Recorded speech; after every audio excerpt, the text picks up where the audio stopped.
Graham, pasteur, pouvez-vous nous prêcher 2 minutes? Mais qu'est-ce qu'il a prêché à ton avis? Il a prêché Jean 3,16. Ben, on va le lire ensemble.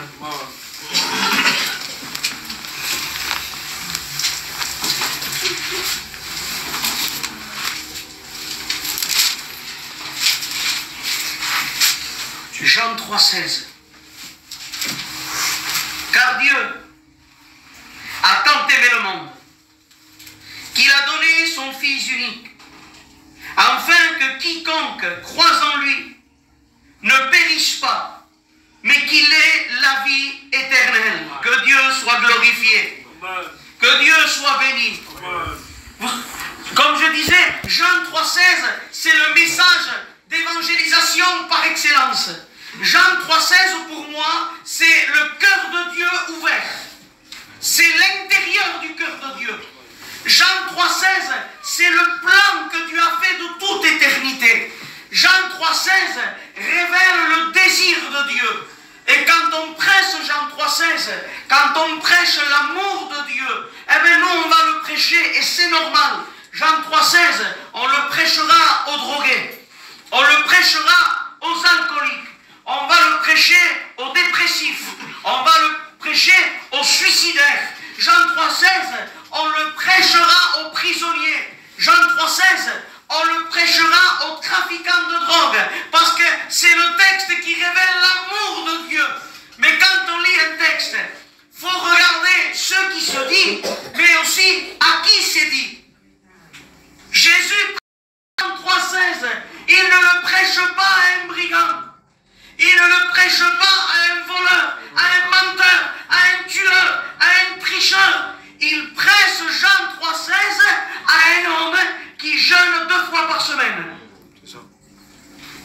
Il prêche Jean 3,16 à un maître de la Torah. Nicodème, aujourd'hui, c'est un comité.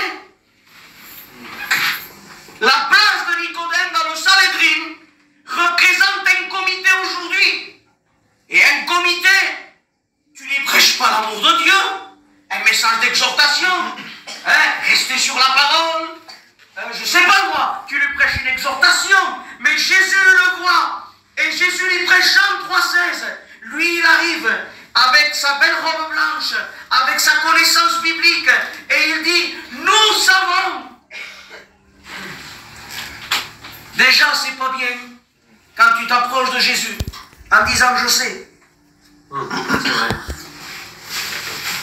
Amen.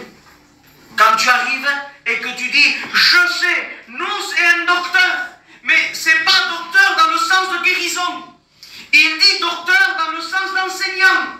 En voulant dire en d'autres termes, nous savons que tu es un enseignant venu de Dieu. Et Jésus l'arrête en disant Nicodème, si tu le nais de nouveau. Parce qu'il est en train de dire Nicodème, tu prêches, tu enseignes, tu jeûnes, tu donnes ta dîme, tu es dans le comité, mais il te manque quelque chose. Tu n'as pas rencontré mon amour. Parce que tu as des personnes qui rencontrent la réunion, qui rencontrent les frères, qui rencontrent le pasteur, et ils rencontrent l'amour des frères, l'amour des sœurs, l'amour du pasteur.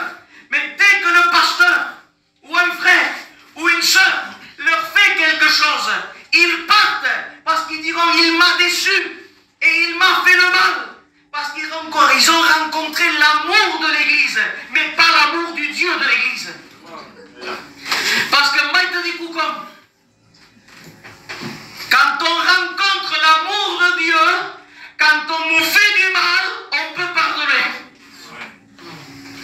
Tu ne peux pas pardonner quelqu'un si tu n'as pas rencontré l'amour de Dieu. Il est en train de dire, Nicodème, tu observes la Torah.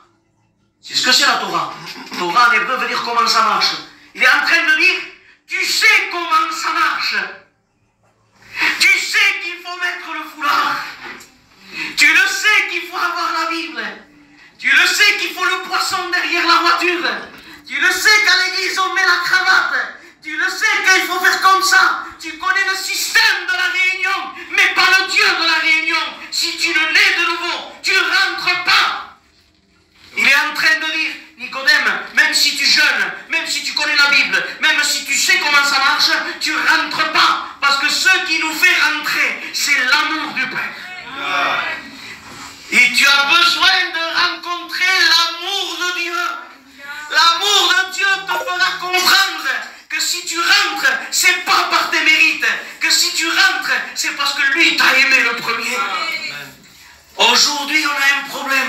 c'est que les gens veulent le faire.